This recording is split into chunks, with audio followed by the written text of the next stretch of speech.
Hi everyone, welcome back to Stereo Niche. I'm Scott Schneider. Hey, this week I'm going to dig back into the archives and tell you some stories about some of the gear I found over the years and some of those situations, so stay tuned.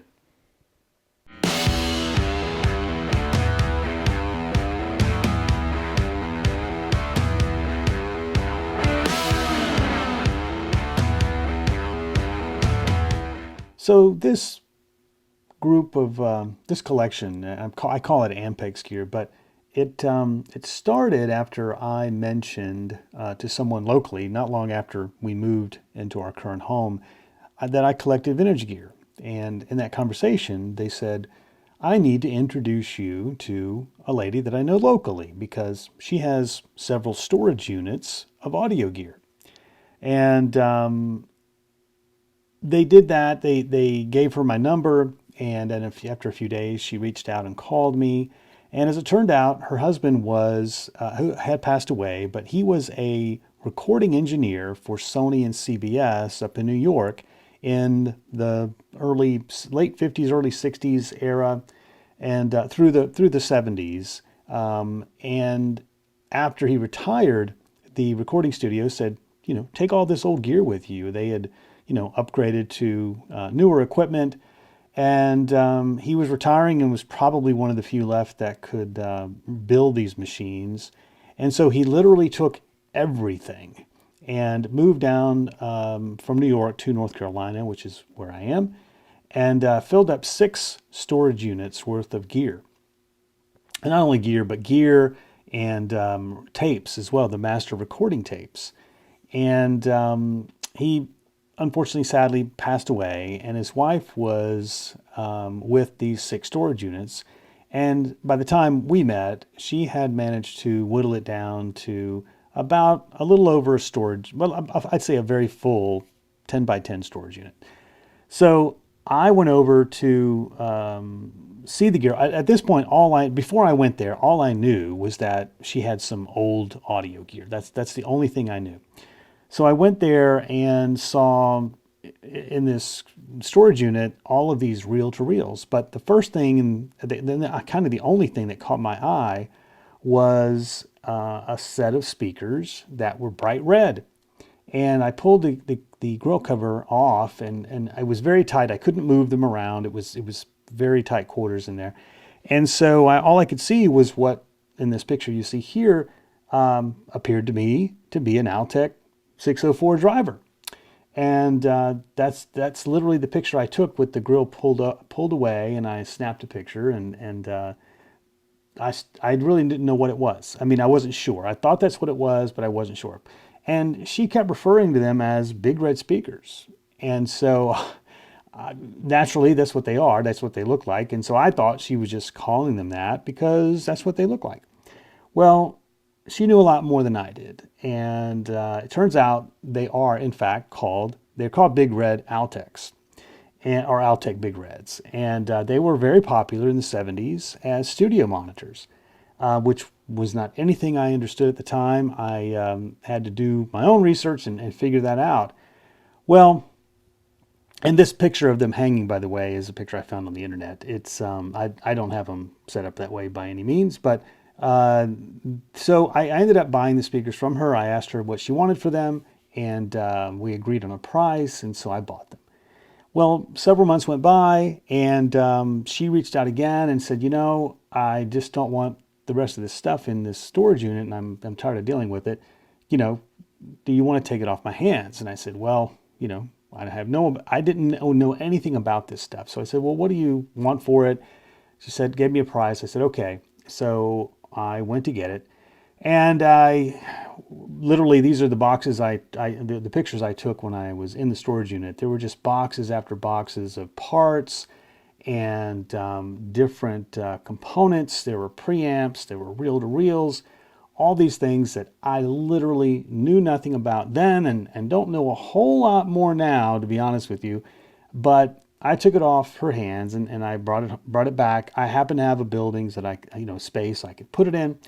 So I started learning about, Ampex 350s and 351s and 400s and, all this gear that is very hard to to get information on, by the way. The professional gear information, I think, was back when it was released, was primarily in dealer or manufacturer related catalogs and things, and that information really has not made its way to the internet.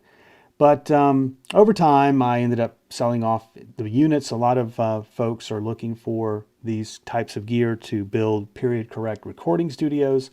And so I sold it off over time. I didn't sell everything. I did keep some things like transformers and things like that for future builds, but maybe some amps I might build one day. But it was a tremendous amount of gear. And so I ended up selling all this and getting it into the hands of people who knew what to do with it and how to rebuild it. But quite an interesting experience, to say the least. The last major unit I had was this 8-track, multi-track Ampex recorder that actually was going to someone for rebuilding it and intending to use it for recordings currently. So I don't know if that's being used today or not, but that was the last unit I had. The closed repair shop. This was probably one of the most fun outings that I've ever had. This was a repair shop that had closed over 10 years by the time I met the owner of the building. So the story was that the owner of the building was renting out this part of his building for someone running an electronics repair, and they were essentially a manufacturer's repair facility. And they did repair other things, but that was primarily the warranty coverage type repairs. And one day, the manager or the owner of the business left and literally never came back. So the owner of the building just kept it closed, and it was not in a a really nice area of town, but still it was stayed just like it was pretty much until he asked. I ran into him and got to meet him at some point, and he told me about this closed situation and said, after he understood that I collect audio gear, he said, "Would you like to come through and take a look at things?" And I said, "Well, of course."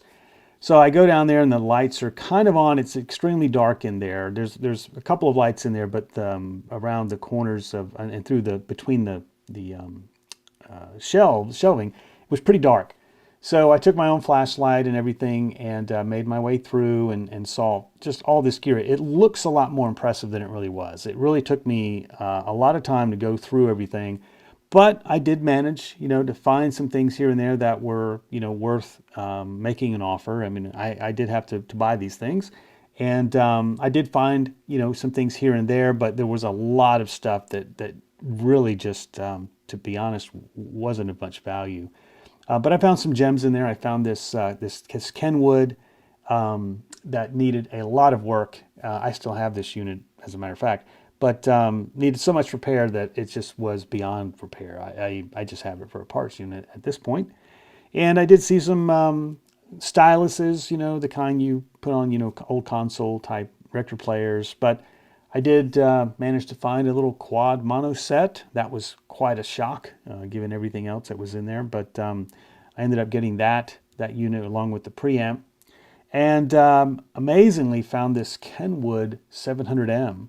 But sadly, it was also in need of a lot of repairs, far too much to warrant putting, trying to source the parts. I think even the transformers, I think, were gone. But it had a lot of other parts. I ended up parting it out and, hopefully brought back a lot of other 700Ms in the process. But this is a picture after I pulled things out of the quad amp and the preamp as well.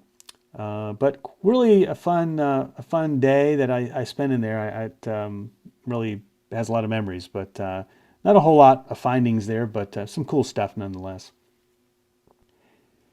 So this next stuff is kind of a story about you never know what you're going to find when you go. You go somewhere with one expectation, and in this situation, I was going to look at a guy was advertising some Advent Laureate, I think they were, speakers, and he said he had another pair of some kind of speakers, and so they actually were on Craigslist for a little while, and and I kept seeing him. We really didn't want a whole lot, but so I ended up reaching out to him, and we made a time. I went to swing by there, and I get there, and I was, kind of interested in the speakers, but not in a tremendous way. But so we get to talking, and of course, I always asking, it didn't seem like that he ever used the speakers himself, and so obviously I'm going to ask, so where did you get them?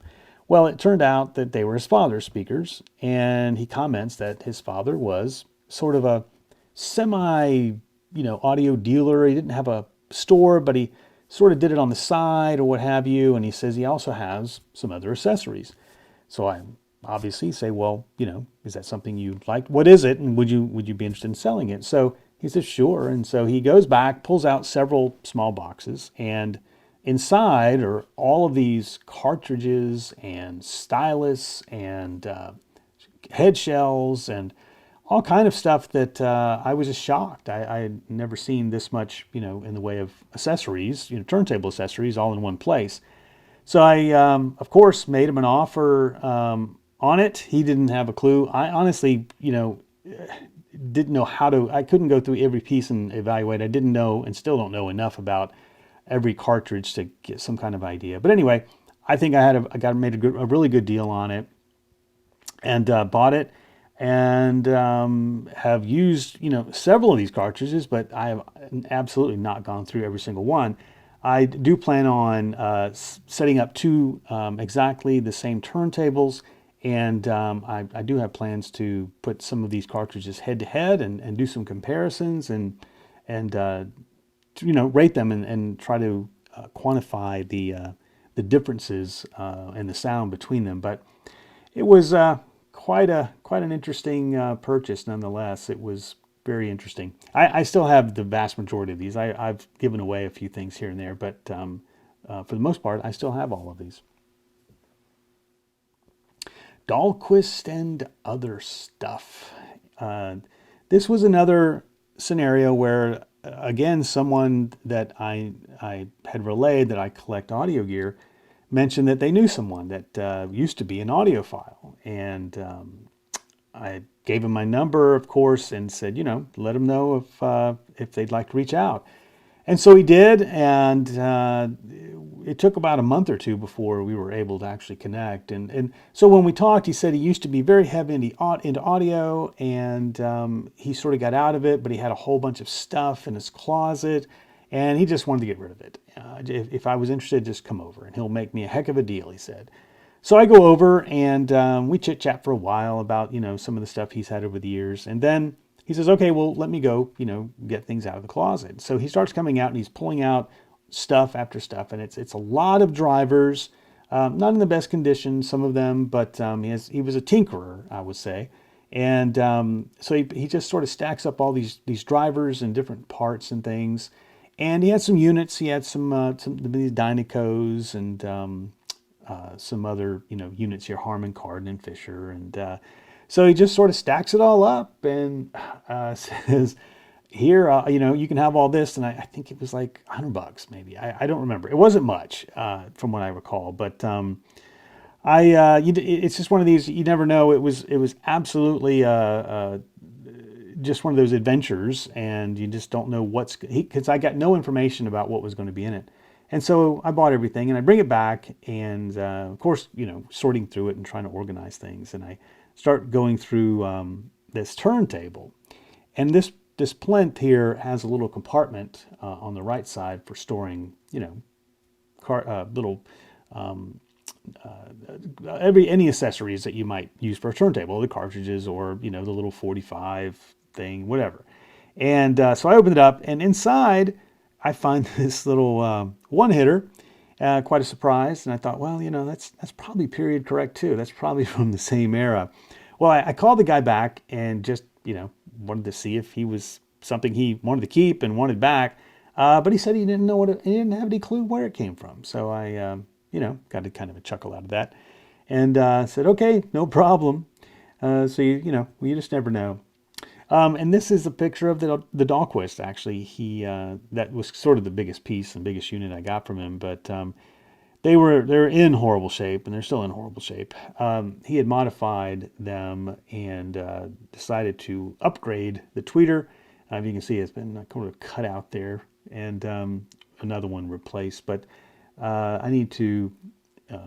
I want to get them back to stock and rebuild them, but it's just been on the to-do list for quite some time. But anyway, and a fun story nonetheless. I was really I had a great time chatting with him and learning about what he was interested in, the stuff he was working with and playing around with. But anyway, just another story to tell.